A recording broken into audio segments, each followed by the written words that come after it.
సింహం భీషణం భద్రం మృత్యువృత్తిం నమామ్యహం శ్రీజ్వాలహో బలమాలో లక్రోడకారంజన భార్గవ యోగానంద ఛత్రవట పావన నవమూర్తయే నమో నమః. జై శ్రీమన్నారాయణ. ప్రియ భగవద్బంధువులారా, భగవంతుడి అనుగ్రహణ ఉంటేనే ఆయన్ని సేవించగలం కదా. మనందరికీ ఏం అలవాటు? సుఖాలు అలవాటు కదా. ఇళ్ళలో కూర్చున్నప్పుడు ఏం చేస్తాం? హాయిగా ఏసీలు వేసుకొని అక్కడ ఉన్నటువంటి వాటిని చిట్టాచి ఏవో తినేస్తూ చిట్చాటుగా తినేస్తూ మన జీవనాన్ని గడుపుతూ ఉంటాం. తాత్కాలికమైనది ఈ దేహం కదా. భగవంతుడు 5 రూపాలలో ఉంటాడు. పర, వ్యూహ, విభవ, అంతర్యామి, అర్చామూర్తిగా ఉంటాడు. భగవంతుణ్ణి మనము పట్టుకోవాలంటే సాధించగలమో లేదో తెలియదు. ఎక్కడో మొట్టమొదటి రూపము పరమపదంలో ఉంటాడట.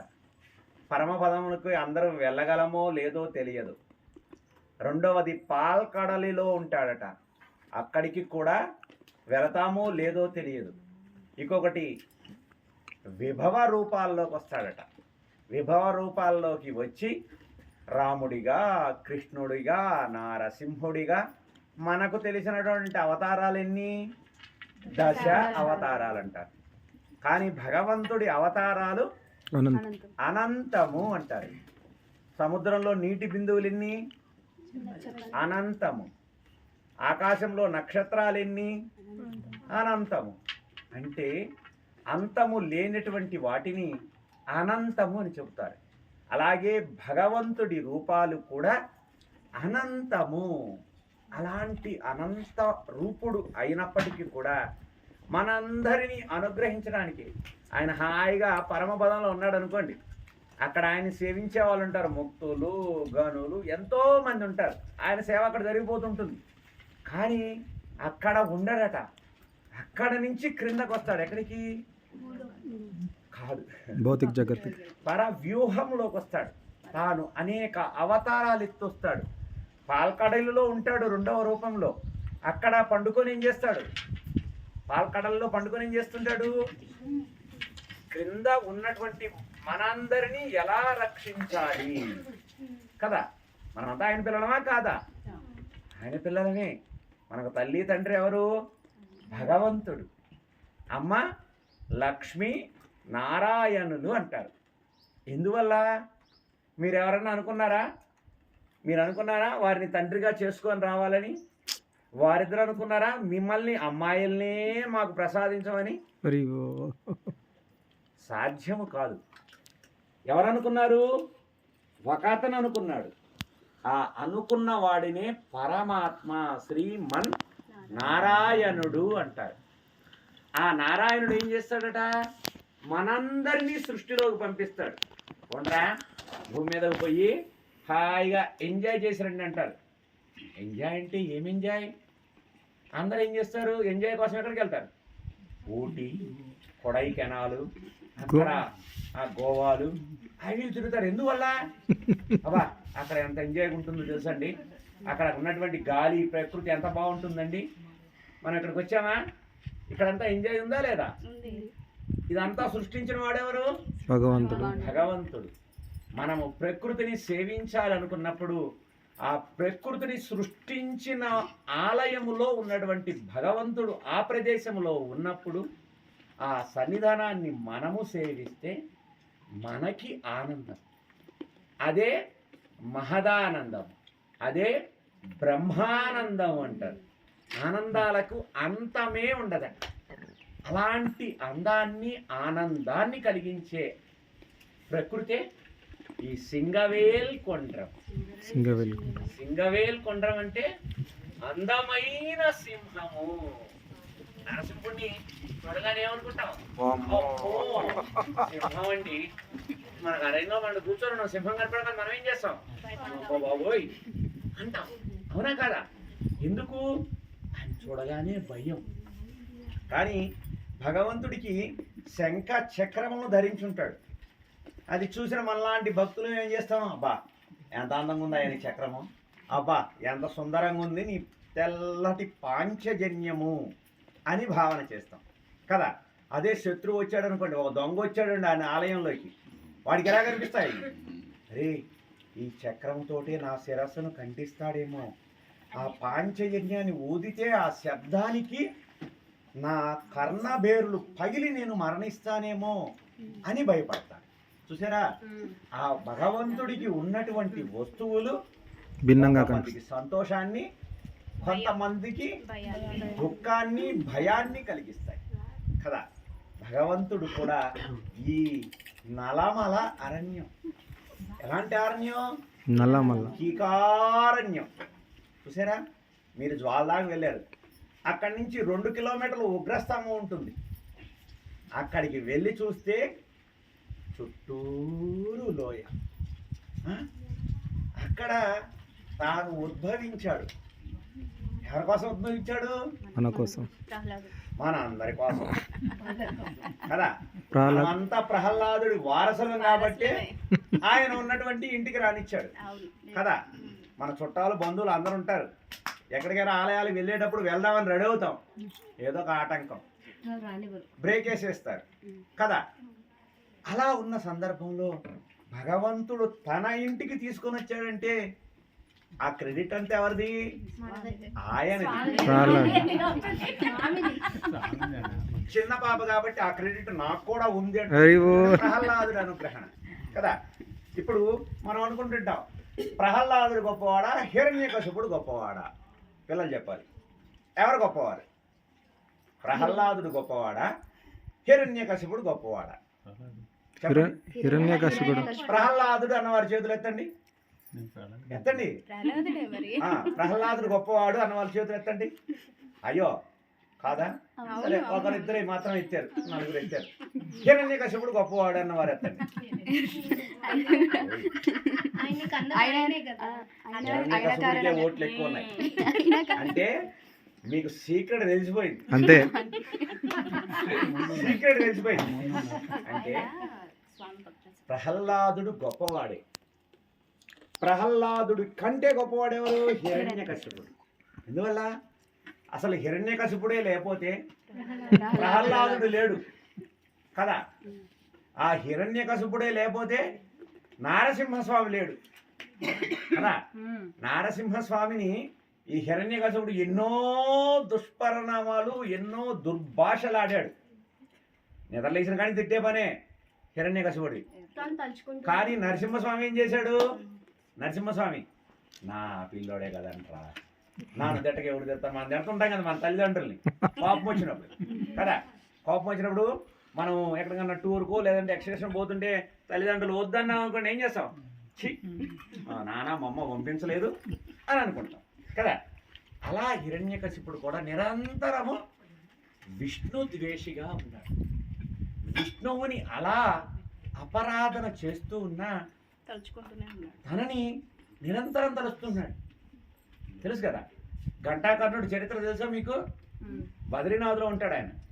ఆయనకి విష్ణువు అంటే నచ్చదట, నారాయణుడు అంటే నచ్చదట. ఆయన ఏం చేశాడు? ఆ మాట నాకు వినపడకూడదు అని ఏం చేశాడు? చెవులకు గంటలు కట్టుకున్నాడు. సూపర్. ఎందుకు? ఎవరన్నా దేవుడు అనేలోపు ఇట్లా ఊపుతాడు గంటలు, ఈ శబ్దం దెబ్బకి ఏం చేస్తుంది? ఆయనకి వినపడదు. అలా ఉన్నాడట.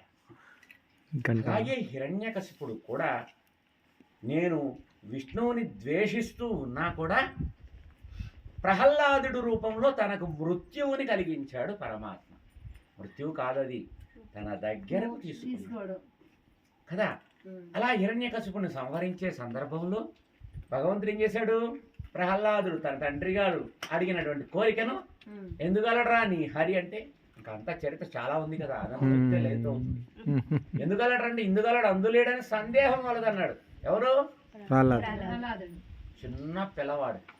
ఇప్పుడు మనమంతా సాఫ్ట్వేర్లు, ఆ వేర్లు, ఈ వేర్లు, సైన్స్, టెక్నిక్, అది ఇది, శాటిలైటు, చంద్రయాను, ఆయాను, ఇయాను అంటాం కదా. మనల్ని ఏంటా భగవంతుడు, భగవంతుడా ఎవరా నాన్ సెన్స్ అని అంటారు. మనకి ఒక 2-3 సంవత్సరాల క్రిందట కొంచెం ముందుగా ఒక చిన్న వైరస్ కంటికి కనపడదట, కేవలం మనుషులను మాత్రమే సంహరిస్తుందట. చిన్న కరోనా రూపంలో పరమాత్మ ఏం చేశాడు? ఒక చిన్న సూక్ష్మజీవి భూతద్దంలో పెట్టి వెతికినా కనపడదట. దాని దెబ్బకి ఏం చేశాడు? మన అందరినీ హౌస్ అరెస్ట్ చేశాడు. అప్పటి వరకు మనం ఏమనుకున్నాం? మనం అంతా స్వతంత్రులం, నేను సంపాదిస్తా, రోజుకి కోట్లు సంపాదిస్తా, నేను తలుచుకుంటే బిల్డింగ్లు కట్టేస్తా, నాకు బంధువర్గం ఎంత ఉందో తెలుసా, నేను తలుచుకుంటే కొండ మీద కోతిని దించుతా అనుకున్నటువంటి మనిషికి ఎన్ని బస్తాల డబ్బులు పోసినా ఆఫ్టర్ ఆల్ ఒక మంచం దొరకల. అప్పటిదాకా నా బంధువులు, నా కుటుంబాలు అనుకున్న వాళ్ళు, కరుణా దొరుకు దొరుకు, మాస్క్ పెట్టుకో, శానిటైజర్ చూసుకున్నావా, నువ్వు రాక, నువ్వు లోపలే ఉండు, నీకు ఏ కావాలంటే ఇసిరేస్తుంటాం, అక్కడి నుంచే క్యాచ్ పెట్టుకో. ఏం చేశాడు పరమాత్మ? అరే పిచ్చివాడా, నువ్వు స్వతంత్రుడు కాదురా, పరతంత్రుడవు, నా మీద ఆధారపడిన వాడివే నువ్వు అని తెలియచేసి ఆ కరోనా అనేటువంటి ఒక సూక్ష్మ జీవిని, ఎవరికి కనపడనటువంటి ఒక సూక్ష్మ జీవిని ప్రకృతిలోకి పంపించి ఆ ప్రకృతిలో మనందరినీ అరెస్ట్ చేసేసారు. చూసారా? ప్రకృతిలో చీమలు, దోమలు, నల్లులు, కాకులు, గద్దలు అన్నీ తిరుగుతున్నాయి. ఎవరు మాస్క్ పెట్టుకోలే. ఆ ఉన్నటువంటి ప్రకృతిలో ఉన్నటువంటి జీవులు ఏమిటికి శానిటైజ్ లేదు, ఒక మనిషికి మాత్రమే ఇచ్చాడు. ఆ కరోనా కాలంలో మనం ఇంట్లో ఉంటే ఉన్నటువంటి జీవనదులన్నీ ఎలా ఉన్నాయట? స్వచ్ఛంగా ఉన్నాయట. ఢిల్లీ లాంటి పొల్యూషన్ ఉన్నటువంటి ప్రాంతంలో చల్లటి గాలట, ఆక్సిజన్ లెవెల్స్ పెరిగిపోయాయి. అరణ్య ప్రాంతంలో ఉన్నటువంటి జీవులన్నీ మన తిరుమల కొండలపైన సాక్షాత్తు చిరుదుబొళ్ళు, సింహాలు, ఉన్నటువంటి ఎలుగుబంట్లన్నీ స్వామిని సేవించుకోవడానికి వచ్చేసాయి అరణ్యంలో. అంటే ఎవరు గొప్ప? ఇప్పుడు మనిషి గొప్ప, ఉన్నటువంటి పశు పక్షాదులు జంతుజాలాలు గొప్ప. అన్నీ తెలుసు అనుకున్నటువంటి మనిషి మూర్ఖుడయ్యాడు. ఏమి తెలవదు అనుకొని ప్రకృతి మీద ఆధారపడి ప్రకృతిని సృష్టించినటువంటి పరమాత్మ సృష్టిని నాశనము చెయ్యకుండా, ఇప్పుడు మనం ఒక ఆహారం అక్కడ పెట్టామనుకోండి, కాకి వచ్చిందనుకోండి, కాకి ఏం చేస్తుంది? కావు కావు అని తన ఫ్రెండ్స్ అందరిని పిలుస్తుంది. తనకి ఆకలి తీరినంత వరకే అది తింటుంది, వెంటనే వెళ్ళిపోతుంది. ఏ జీవినైనా తీసుకోండి, ఏ జంతువునైనా, ఏ పక్షినైనా తీసుకోండి, కానీ మనిషి ఏం చేస్తాడు?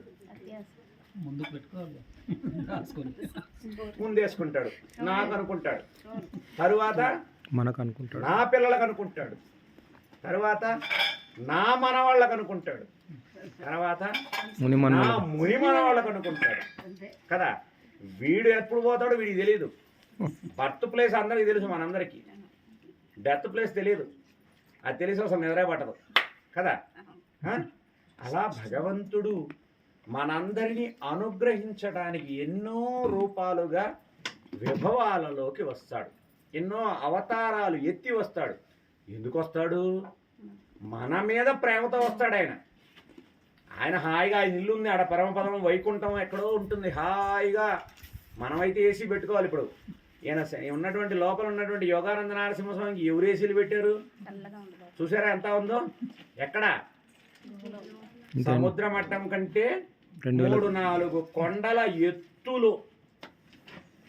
మాలోల సన్నిధి చూశారు కదా అమ్మవారిని. అమ్మవారి సన్నిధి వెనక కోనేరు. ఎవరు దవ్వారు? కొండల్లో నీళ్ళు ఎక్కడి నుంచి వస్తున్నాయి? భగవంతుడి సృష్టి. అలా భగవంతుడు ఎన్నెన్నో సృష్టించాడు. అలా 3వ రూపంలో కూడా పరమాత్మను మనం చూడలేము. 4వ రూపంలో ఏం చేస్తాడు? అప్పుడు రాముడు, కృష్ణుడు వచ్చినప్పుడు కొంతమంది రాముడిని ఏమన్నారు? రాముడు మంచోడు కదని ఆయన వ్యతిరేకించిన వారు ఉన్నారు. రాముడే సర్వస్వం అని బతికినటువంటి కోతులు, అనేకమైనటువంటి జీవులు, ఉడతలు లాంటివి ఎన్నెన్నో బ్రతికాయి. కృష్ణుడు అవతారం వచ్చినప్పుడు కూడా ఇతను దొంగ, ఎప్పుడు వెన్నని దొంగిలించటము, అందరిని ఆటలాడించటము, పాటలు పాడించడమే ఈయన పని. ఆయన్ని కూడా విశ్వసించలే. అలా ఉంటాం మన బ్రతుకు. మరి 4వ రూపంలో ప్రతి వారిలో అంతర్యామిగా అంగుష్ట పరమాణంలో ఉంటాడు పరమాత్మ. ప్రతి వారిలో ఉంటాడు. ఆయన ఉన్నప్పుడు ఆయన ఉంటాడు కాబట్టే మనము పెట్టింది తింటున్నాడు, మనకు శక్తినిస్తున్నాడు, మనము చేసుకోవడానికి పనులను ఆనందించడానికి అనుభవించడానికి శక్తినిస్తుంటాడు. మరి అలాంటి పరమాత్మ లోపల ఉన్నప్పుడు మనం ఏం చేయాలి? ఎంత తినాలి, ఎలా తినాలి, ఏది తినాలి, ఎక్కడ తినాలి, సరే ఎన్ని నియమాలు ఉన్నాయో. కానీ ఇలాంటి సన్నిధిలో ఆయన ఇంటికి వచ్చామనుకోండి, ఆయన ఏది పెడితే తినవచ్చు. అందువల్ల ఆయన ఇంటికి పోయామండి. ఇప్పుడు మన ఇంటికి ప్రధానమంత్రి వస్తుంటే మనం ఏం చేస్తాం? ఎంతో ప్రోటోకాల్ ఉంటుంది కదా. ఆయన లోపలికి వచ్చినప్పుడు ఏ కుర్చీలో కూర్చోవాలి, కుర్చీ ఎంత మెత్తగా ఉండాలి, ఆయన మాట్లాడటానికి ఎంతమందికి పర్మిషన్లు ఉన్నాయి, ఇలాంటి ప్రోటోకాల్ చాలా ఉంటుంది. ఆయనకి ఏం పెట్టాలి, ఎంత తింటాడు, ఏంటి అనేది అంతా ఉంటుంది. మరి పరమాత్మ ఆయన ఇంటికి మనం వచ్చినప్పుడు ఆయన డిసైడ్ చేసుకొని ఉంటాడు కదా. ఆయన డిసైడ్ చేసుకుంటాడు మనల్ని. లేకపోతే హాయి మన ఇంట్లో పడుకోకి ఎడెందుకు వచ్చాం? అసలు మీరెవరో మేమెవరో తెలియదు. ఎందుకు కలిపాడు పరమాత్మ? మనమంతా ఆయన పిల్లలం ఒకప్పుడు. ఇక్కడి నుంచి ఈ దేహాలు వదిలేసిన తర్వాత అందరం మళ్ళీ ఆయన పిల్లలమే కదా. ఈ దేహము ఈ శరీరం ఏర్పడినందుకు పలాని తండ్రి, పలాని కూతురు, పలాని అమ్మ, బిడ్డలు, బంధుత్వము, బాంధవ్యాలు ఉంటాయి. శరీరం ఇక్కడ వదిలేసిన తర్వాత ఏముండవు. అందుకే మనము పరమాత్మకు లొంగి ఉండాలి కదా. భగవంతుడు లోపల ఉన్నా మనం ఆయన్ని గుర్తించలేం కదా. గుర్తించామనుకోండి, ఎదుటివాడిలో ఉంటాడు భగవంతుడు, మనలో ఉంటాడు, నీలో ఉంటాడు, అందరిలో ఉన్నప్పుడు మనం ఏం చేయాలి? అందరితో స్నేహంగా బ్రతకాలి కదా. కానీ అలా ఉంటున్నావా? ఉన్నవాడు, లేనివాడు, మావాడు, పొరుగోడు, వాడు, వీడు అని మనం బంధాలను దూరం చేసుకుంటూ దగ్గర వాళ్ళని దగ్గరికి, దూరం వాళ్ళని దూరంగా చేస్తుంటాం కదా. కానీ అలా కూడా మనం భగవంతుని గుర్తించలేం. లోపల ఉన్నా కూడా రాత్రి పండుకుంటున్నాం, హాయిగా నిద్రపోతున్నాం, తెల్లారి ఆయన లెగిస్తేనే లెగుస్తున్నాం. ఆయన లెగలేదనుకోండి, నలుగురు వచ్చి లేపుకోకపోతారు కదా. అంతే. అలా ఆయన ఉండబట్టే జరుగుతుంది కదా. అక్కడ కూడా ఆయన గుర్తించలేం. ఇక 5వ రూపము అర్చామూర్తిగా వస్తాడు. భక్త సులభుడుగా మనందరి చేత సేవలు అందుకుంటూ, మనం బెల్లం పెడితే తింటాడు, ఏది పెట్టినా తింటాడు ప్రేమగా. ఈ అరణ్యంలో ఏముంటుంది? ఆ కాయలు కోసుకొని వచ్చి పెట్టినా కూడా తీసుకుంటాడు, ఆరగిస్తాడు. ఎందుకు? భక్తిని చూస్తాడు పరమాత్మ. మనం అయ్యో అది పెట్టలేదండి, ఆ జీడిపప్పులు పెట్టలేదు, పిస్తా పప్పులు పెట్టలేదు, పొంగళ్ళు పెట్టలేదు అంటాం. ఎక్కడి నుంచి తెచ్చి పెడతాం? అడవిలో ఏది పెట్టేది కాదు ఆయన చూసేది, ఎంత ప్రేమగా పెడుతున్నాడో చూస్తాడు. భావగ్రాహి జనార్దన. అందువల్ల పరమాత్మ ఎలా ఉంటాడు? భక్త సులభుడుగా ఉంటాడు, భక్తులకు లొంగి ఉంటాడు. అలా లొంగినటువంటి అవతారమే నారసింహుడి అవతారం. కృష్ణుడి అవతారానికి పరిసమాప్తి ఉంది, రాముడి అవతారానికి పరిసమాప్తి ఉంది. దశావతారాలు మనకు తెలిసినవి అనుకుంటున్నాం, అవతారాల నుండి కొన్ని అవతారాలకు పరిసమాప్తి ఉంది. నారసింహ రూపానికి, నారసింహ అవతారానికి పరిసమాప్తి లేదు అని పెద్దలు అంటారు. అంటే ఈ అరణ్య ప్రాంతంలో ఆయన నిరంతరము సంచరిస్తుంటాడు. ఎవరి రూపంలో? నరసింహ. మాకు తొండ రూపంలో కనిపించారు, తొండ రూపంలో కనిపిస్తారు, బలి రూపంలో, చీమ రూపంలో, చెట్టు రూపంలో, పక్షి రూపంలో, ఎన్నో రూపాల్లో కనిపిస్తాడు. ఆయన మనకు దర్శనం ఇవ్వాలనుకుంటే ఆయన కనిపిస్తాడు కదా. అలా నారసింహుడు ఇక్కడ ఉన్నటువంటి విశేషం ఏమిటి? చెంచులకు లొంగి ఉంటాడు భగవంతుడు. చూసారా, ఆలయాలలోకి మనం వెళ్ళిన తర్వాత ఆ ఆలయంలో ఉన్నటువంటి పరమాత్మను రక్షణ చేస్తూ ప్రతి ఆలయంలో చెంచులు ఉంటారు. ఇక్కడ ఆ చెంచులో రక్షణ చేస్తుంటారు స్వామి. మనం రాత్రి దిగెళ్తుంటాం. ఆయన హఠవ్యాం నారసింహస్య అరణ్యంలో తిరుగుతుంటాడు. ఆ నారసింహుడికి రక్షణగా వారు ఉంటారు చెంచులు. మాల్లుడు అంటూ తిరుగుతుంటారు. తెలుసా నరసింహస్వామి విశేషము? కనుమ రోజు సంక్రాంతి అయిన తర్వాత కనుమకి స్వామి పొరపాటుగా వేయించేస్తారు. 45 రోజుల పాటు 33 గ్రామాలు తిరిగి వస్తారు. మన ఆలయాలలో నరసింహస్వామి పొరపాటు పారువేటకు వెళ్తే పొద్దున పోయి సాయంత్రానికి వచ్చేస్తాడు ఆలయానికి. కానీ నరసింహస్వామి ఏం చేస్తాడు? 45 రోజులు తిరుగుతారు.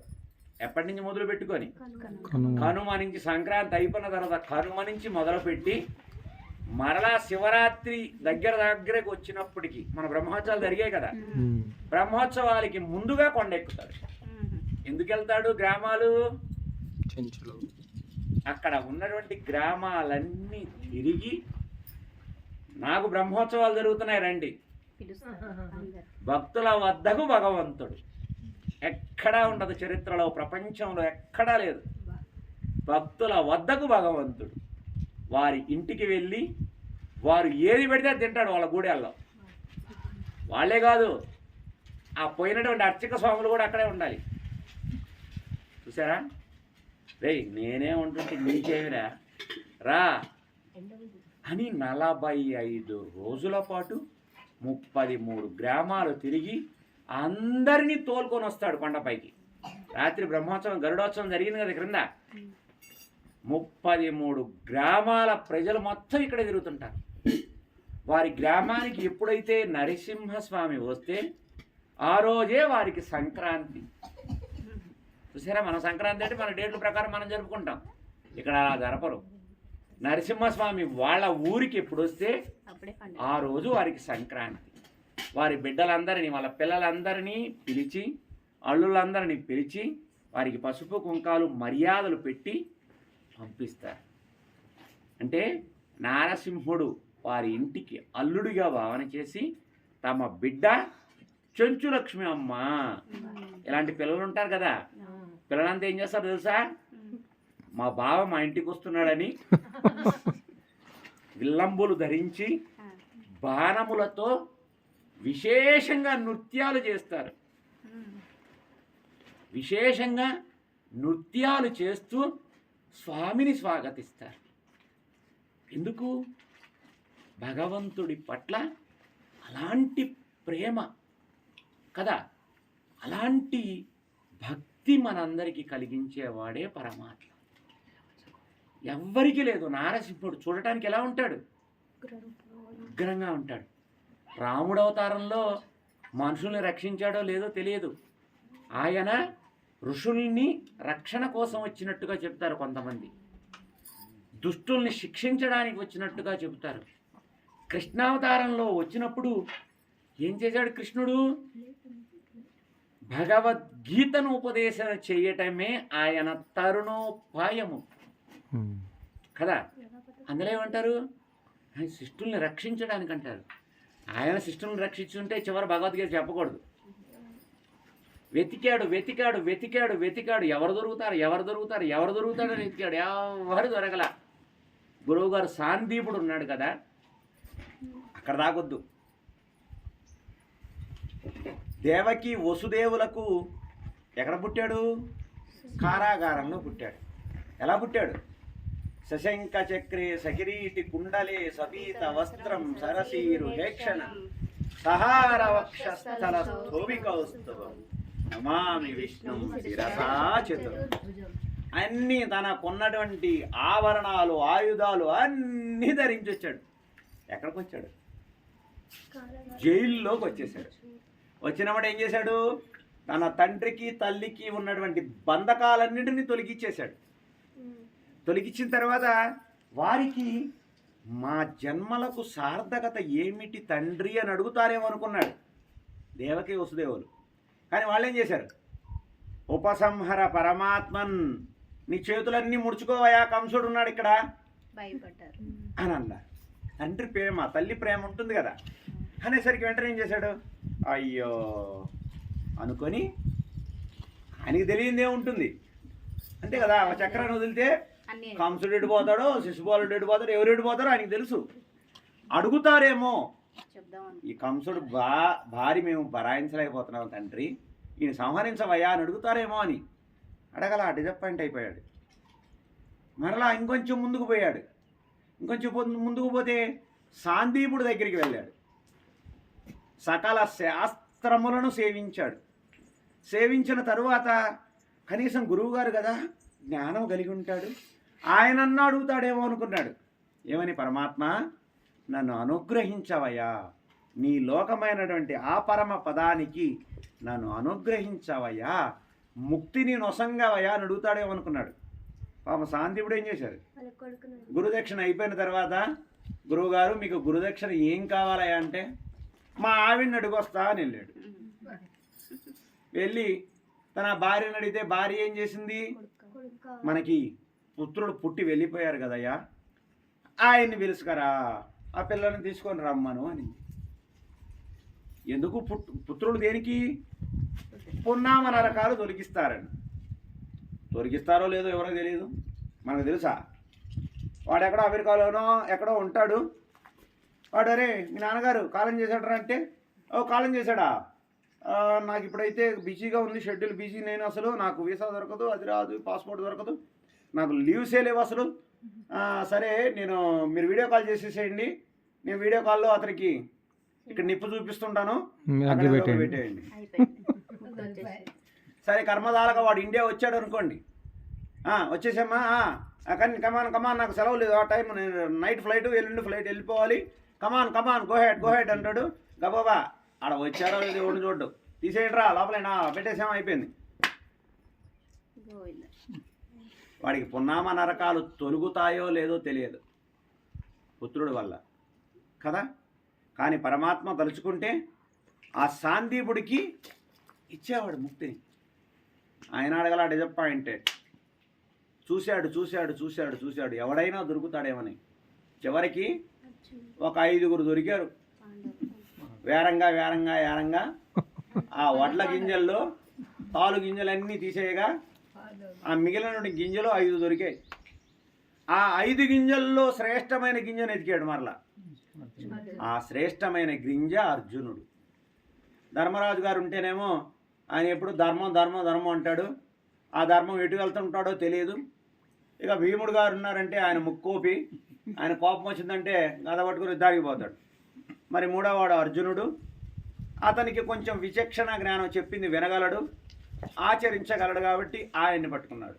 ఇక 4-5 నకుల సహదేవులు ఉంటే వారు చిన్నపిల్లలు, వారికి అంత జ్ఞానము లేదని అర్జునుడిని ఆయన ఉపాసనగా చేసుకొని ఎక్కడ చెప్పాడు భగవద్గీత, కురుక్షేత్ర యుద్ధం అయిపోయింది, అందరు రెడీ అయిపోయారు, శంఖనాదాలు చేసేశారు, ఇక కమాన్ వేసేటివి అందరిని అన్నారు. అలాంటి సందర్భంలో పరమాత్మ అందరినీ మ్యూట్లో పెట్టేసి వెంటనే ఏం చేశాడు, అర్జునుడికి ఉపదేశం చేశాడు. అర్జునుడికి కూడా ఎన్నో సంశయాలను తీర్చి అనుగ్రహణ ఇచ్చాడు. ఆయనకి ఏమయ్యా నువ్వు సూర్యుడికి చెప్పానంటున్నావు, చంద్రుడికి చెప్పానంటున్నావు, ఈ సృష్టి మొత్తానికి చెప్పానంటున్నావు, ఆయనేమో ఎప్పుడో కాలం నాడు, ఈయనేమో ఎప్పుడో కాలం వారు కదా అని అంటే, అప్పుడు ఆయన విశేషమైనటువంటి విరాట్ స్వరూపాన్ని చూపించారు. అందుకే మనం దేవుళ్ళు ఎంతమంది, 33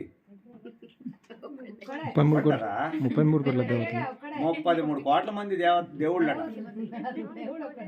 అలా మనకి సంశయాలు ఉంటాయని తను విరాట్ స్వరూపాన్ని చూపించి తాను ఒక్కడే దేవుడు,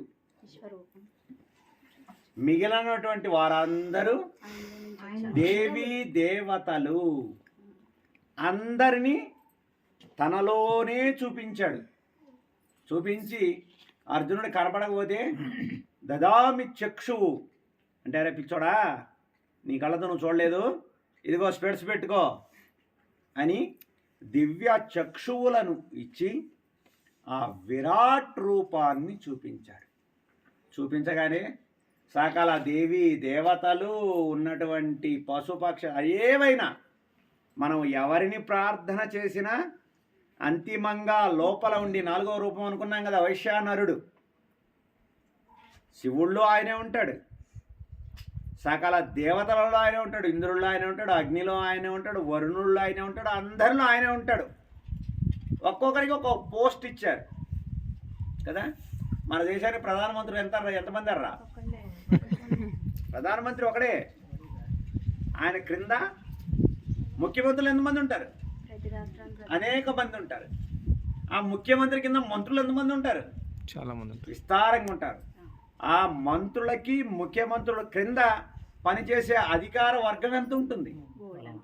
అనంతంగా ఉంటుంది కదా. ప్రధానమంత్రి లాంటి వాడు శ్రీమన్ నారాయణుడు.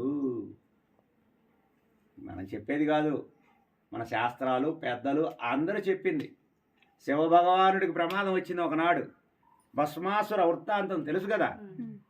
శివభగవానుడు బోలాశంకరుడు కోరగానిచ్చేస్తాడు. ఆ కోరిక తనకే ప్రమాదం కలుగుతుందని తెలుసుకోలేడు. మనకి కూడా. కానీ శ్రీమన్నారాయణుడు ఏం చేస్తాడు? టెస్టింగ్లు పెడతాడు, పరీక్షలు పెడతాడు. ఎందుకు పెడతాడు పరీక్షలు? పరీక్షలు పెడితేనే కదా నెక్స్ట్ క్లాస్కు పంపించేది. ఉత్తీర్ణత అయితేనే కదా. స్కూల్లో ఇద్దరు పిల్లలు ఉన్నారనుకుంటారా, ఒకడు 6 నెలలకు ఒకసారి వస్తున్నాడు, ఒకడు రోజు స్కూల్కి వెళ్తున్నాడు. పరీక్షలు ఎవరికి పెడతారు? రోజు వెళ్ళేవాడు ఈ పరీక్షలు పెడతారు. వాడిని పాస్ చేసి నెక్స్ట్ క్లాస్ చేస్తారు. ఇప్పుడు 6 నెలలకు ఒకసారి వచ్చేవాడిని వచ్చే సంవత్సరం కూడా ఇలాగే రారా బాబు అని చెప్పి పంపిస్తారు. అలా ఉంటుంది. అందువల్ల భగవంతుడు ఎంతో విశేషంగా మనకి అనుగ్రహణ ఇస్తుంటాడు. మనం ఎక్కడున్నాం ఇప్పుడు? ప్రజెంట్ ప్రహ్లాద బడిలో ఉన్నాం. ఎందుకున్నాం ప్రహ్లాద బడిలో? తన తండ్రి ఎన్నో ఇబ్బందులు కలిగిస్తూ ఉన్నా కూడా భగవంతుడి మీద మొక్కవోని అచంచలమైనటువంటి విశ్వాసంతో ఉన్నాడు ప్రహ్లాదుడు కదా. పామును తీసుకొచ్చి కనిపించినా ఏం కాలేదు, నదిలో వేసినా ఏం కాలేదు. ఇప్పుడు మనకున్నటువంటి గుహలో ఇసిరి వేశాడు పైనుంచి. ఆ పైన ఉన్నదే హిరణ్యకశిపుడి కోట. ఆ కోట పైనుంచి ఇసిరి వేశాడు ఈ అగాధంలోకి. అగాధం వేస్తే లోపల 3 స్వాములు ఉన్నారు చూసారా. ఒకరు యోగానంద నారసింహస్వామి, ఇంకొకరు శ్రీమన్నారాయణుడు, ఇంకొక ఆయన సుదర్శన భగవానుడు. ఆ గుహలో ఆ ప్రహ్లాదుడిని ఇసిరి వేస్తే సాక్షాత్తు శ్రీమన్నారాయణుడు వచ్చి ఇలా ఆ భక్తుడిని పట్టుకున్నాడు. సినిమాలో చూపించారు కదా, అది గ్రాఫిక్స్ అయినా కూడా ఇది రియల్. అలా ఇలా పట్టుకున్నాడు. పట్టుకొని ఆ శ్రీమన్నారాయణుడు ఏం చేశాడు? ఆ పక్కన ఉన్నటువంటి ఆ పిల్లవాడిని పట్టుకోగానే కారాగారం, ఇది చీకటి గుహ. వెంటనే సుదర్శన భగవానుడు ఏం చేశాడు? కోటి సూర్యములతో కూడినటువంటి వెలుగునిచ్చాడు. ఒక సూర్య భగవానుడు ఉంటేనే మనకి అమ్మ బాబాయ్ కాళ్ళు కాలుతున్నాయండి, అమ్మ బాబాయ్ చేతులు కాలుతున్నాయండి అంటున్నాం. అలాంటి వెలుగులు ఎన్నిచ్చాడట? కోట్ల సూర్య కాంతిని ఇచ్చాడట సుదర్శన భగవానుడు. ఆ వెలుగుని అక్కడ సమర్పించాడట. వెంటనే ఆ వెలుగులోంచి రాగానే వెంటనే ఆ యోగానంద నారసింహస్వామి ఏం చేశాడు? యోగ విద్యను నేర్పాడు ప్రహ్లాదుడికి. ఇప్పుడు మన ముఖ్యమంత్రి ఉన్నాడు అనుకోండి, ముఖ్యమంత్రి కుర్చీ ఎక్కిందాక ఏం చేస్తాడు? అయ్యా నీ ఓటు నాకే, నీ ఓటు నాకే అంటాడు.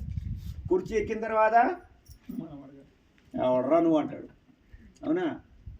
అలా పరిపాలన చెయ్యకూడదు అని ఆ శ్రీమన్నారాయణుడు ఆ యోగానంద నారసింహ రూపంలో వచ్చి ఆ ప్రహ్లాదుడికి యోగ విద్యను అందించాడు. యోగ విద్య అంటే ఎవరిని ఎలా పరిపాలించాలి, అందరినీ తన కన్న బిడ్డలలా చూసుకోవాలని, శిష్టులను రక్షించాలి, దుష్టులను శిక్షించాలని, ఇలాంటి నీతి శాస్త్రమంతా యోగానంద నారసింహస్వామి నేర్పాడు. ఇలాంటి చిన్న చిన్న పిల్లలు ఈ ప్రదేశానికి వస్తే మంచి జ్ఞానాన్ని ఇస్తాడు పరమాత్మ. ఎలాంటి జ్ఞానము? ఏదో చదువుతున్నామండి, బీటెక్, ఎంటెక్, ఆటెక్, ఈటెక్, ఆటెక్, ఆ ఏరియా, ఈ ఏరియా, అమెరికా, యుఎస్ అటు కాదు.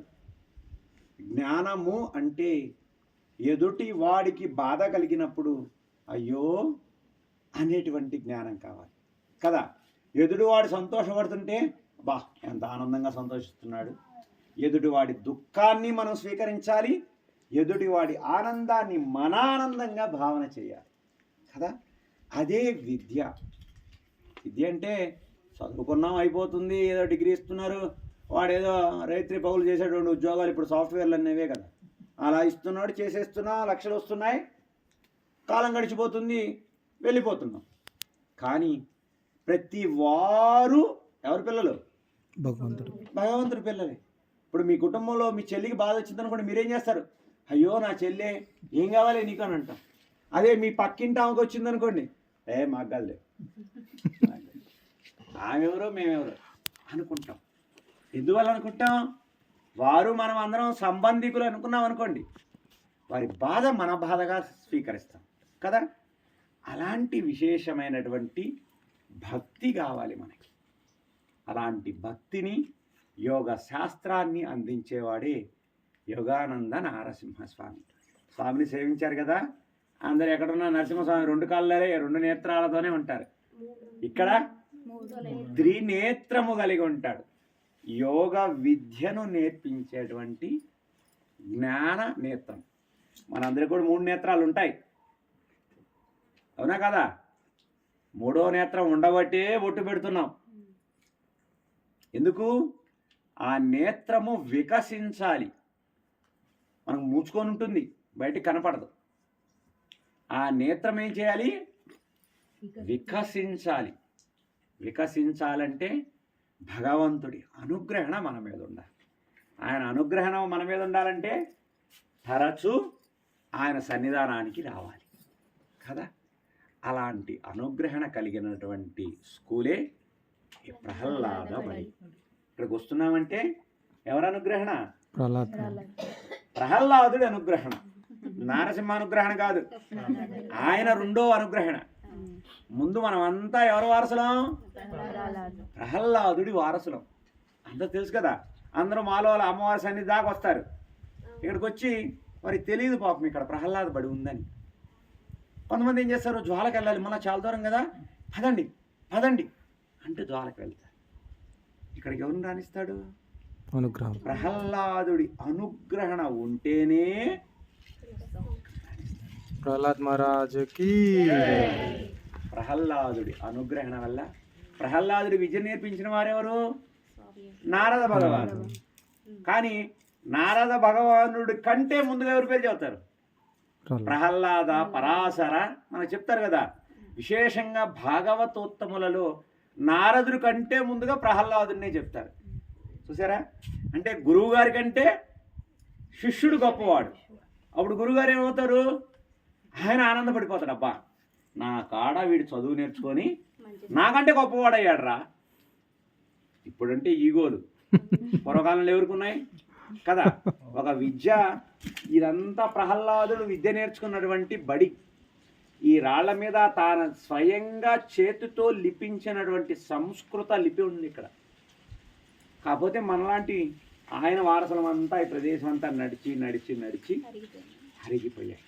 అంటే ప్రహ్లాదుడు ఈ అరణ్యం అంతా సంచరించాడు.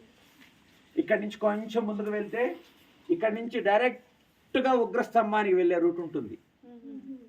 ఉగ్రస్తంభానికి ఇప్పుడు మనం అమ్మవారి సన్నిధికి, మాలోల సన్నిధికి వెళ్లకుండా, జ్వాల సన్నిధికి వెళ్లకుండా ఇక్కడ ప్రహ్లాద బడి అని బోర్డు ఉంది కదా, ఆ బోర్డు నుంచి స్ట్రైట్గా ఎక్కేస్తే ఉగ్రస్తంభానికి వెళ్తాం. ఇక్కడి నుంచి కష్టంగా ఉంటుంది, జంతు సంచారం ఎక్కువ ఉంటుంది ఈ ప్రాంతం ఇప్పుడు కొండపైన. అదే అటు నుంచి వెళ్ళాం అనుకోండి, జ్వాల నుంచి వెళ్తే అక్కడ జన సంచారం ఉంటుంది, జంతు సంచారం ఉండదు. జనాలు ఎక్కడ ఉంటే అక్కడ నాశనమే కదా. అందుకని అవి ఏం చేస్తాయంటే పోండ్రా బాబు అంటూ వెళ్తుంటాయి. అలా భగవంతుడి యొక్క వైభవ అనుగ్రహణ వల్ల మనం ఇక్కడికి రాగలిగాం. ఇక్కడ స్వామి విశేషంగా 9 రూపాలలో ఉంటాడు. 10 రూపాల్లో ఉంటాడు. 9 రూపాల్లో ఉన్నటువంటి స్వామిని నవనారసింహులు అంటారు. ఎవరయ్యా వారంటే జ్వాల, అహోబల, మాలోల, క్రోడ, కారంజన, భార్గవ, యోగానంద, ఛత్రవట పావన నవమూర్తయే నమో నమః అంటారు. ఫస్ట్ జ్వాలా నారసింహుడు పైన ఉంటాడు. ఉగ్ర స్తంభం నుంచి ఆ స్తంభంలో ఉద్భవించి ఆ హిరణ్యకశిపుడితో ద్వంద్వ యుద్ధము చేస్తూ జ్వాల దాకా వస్తాడు. జ్వాలలో ఏం చేస్తాడు? హిరణ్యకశిపుడి సంహారం జరుగుతుంది. అక్కడ సంహరించిన తర్వాత తన నఖములను చేతులను శుభ్రపరుచుకొని అక్కడి నుంచి జ్వాల నుంచి అహోబల సన్నిధి క్రింద ఉంటారు కదా, క్రింద స్వామి అంటే ఎగువ అహోబల నారసింహుడు ఉన్నాడు కదా, ఆయన్ని అహోబల నారసింహుడు అంటారు. వీరంతా స్వయంగా ఏర్పడినటువంటి ఆలయాలు, ఎవరు కట్టినవి కాదు. జ్వాల, అహోబల సన్నిధి, మాలోల సన్నిధి.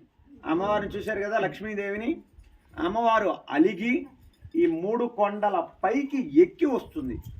అలిగి ఆ చెంచు దాంతో తిరుగుతున్నావు కదా, ఆ చెంచు దాంతోనే తిరుగు, నా కాడికి రావాక అంటూ అలిగి వచ్చినటువంటి క్షేత్రమే మాలోల లక్ష్మీ నారసింహుడు. మా అంటే అమ్మ అని, లోలా అంటే ప్రియుడు, అమ్మకు ప్రియుడు.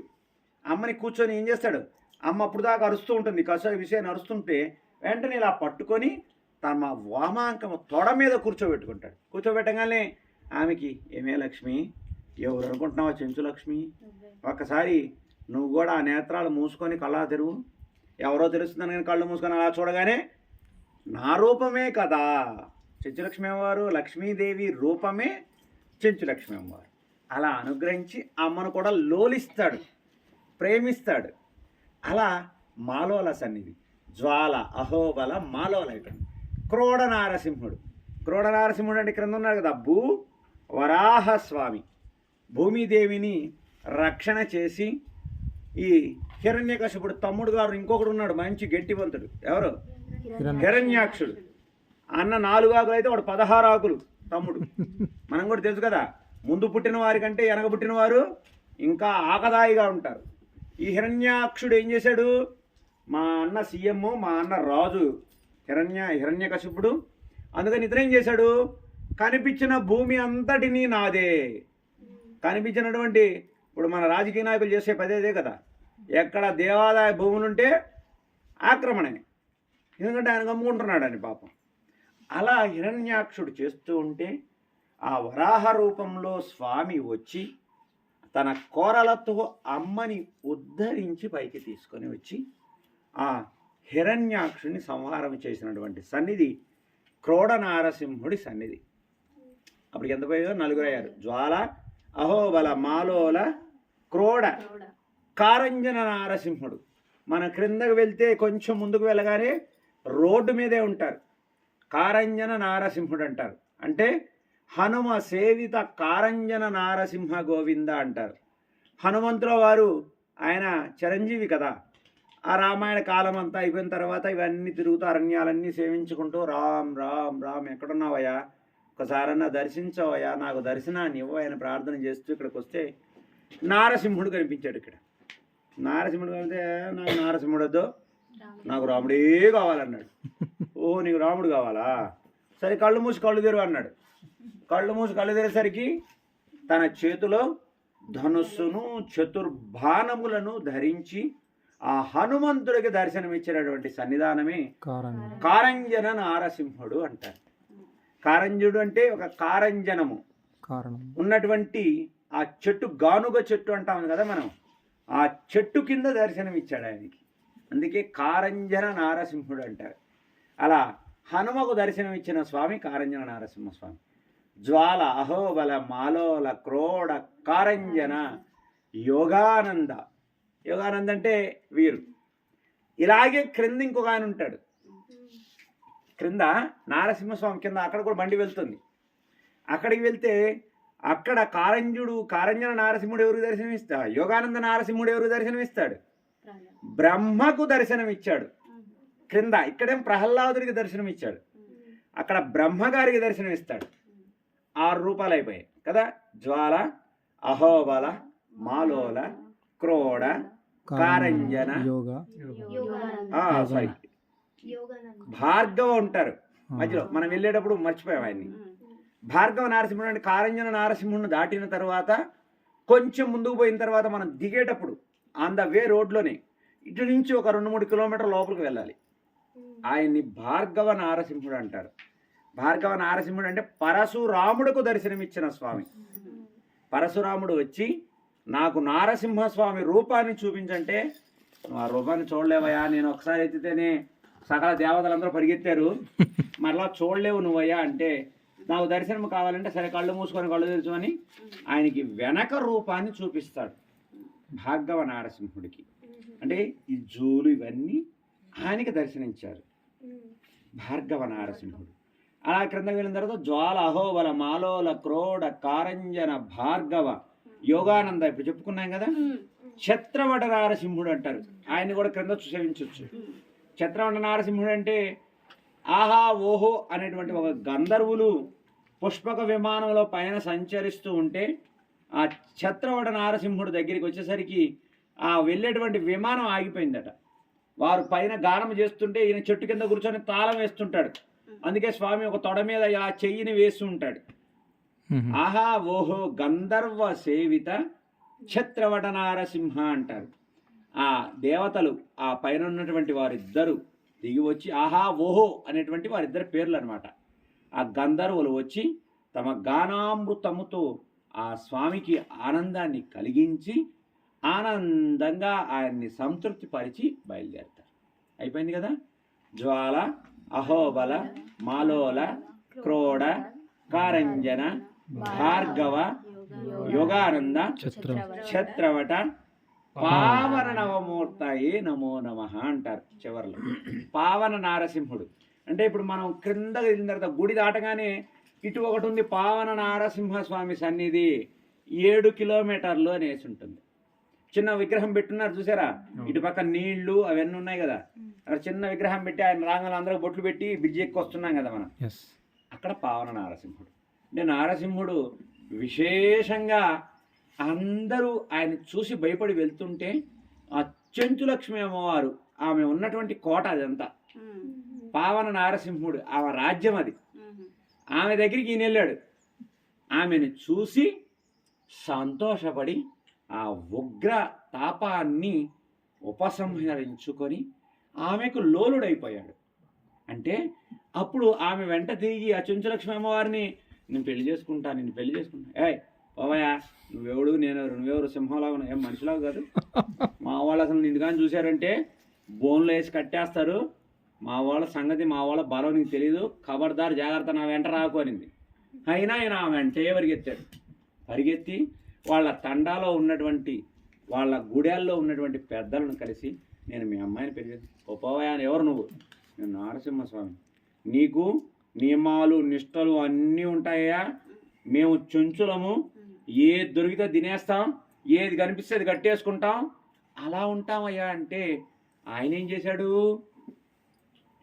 నీలాగే ఉంటా, మీ ఇంటికి వచ్చినప్పుడు నీలాగుంటా, మీరు ఏది పెడితే తింటా, అక్కడికి వెళ్ళినప్పుడు ఎక్కడికి ఆలయానికి వెళ్ళినప్పుడు అక్కడ ఉన్నట్టుగా ఉంటా. అందుకే ఇక్కడ జంతు బలులు కూడా ఎందుకున్నాయ్యా అంటే అప్పుడు నారసింహస్వామి చెంచులక్ష్మి అమ్మవారికి ఇచ్చాడు వాక్కుగా. ఎందుకని, మీ వాళ్ళు ఏది చేసుకుంటే చేసుకోమను, నేనేం చేయను, నా వాళ్ళు నా అర్చకులు ఎవరు మిమ్మల్ని అడ్డంకులు చెప్పరు. ఇక్కడ కూడా ఆ పావన నారసింహస్వామి సన్నిధిలో కొన్ని పొట్టేళ్ళు కట్టేసి ఉన్నారు చూసారా కింద, వాటి అన్నిటిని తీసుకొని పోయి అక్కడ వాటిని అలా శిరచ్ఛేదము చేసి ఆ మెట్లు మీద కానీ మళ్ళీ తీసుకొస్తారు కిందకి.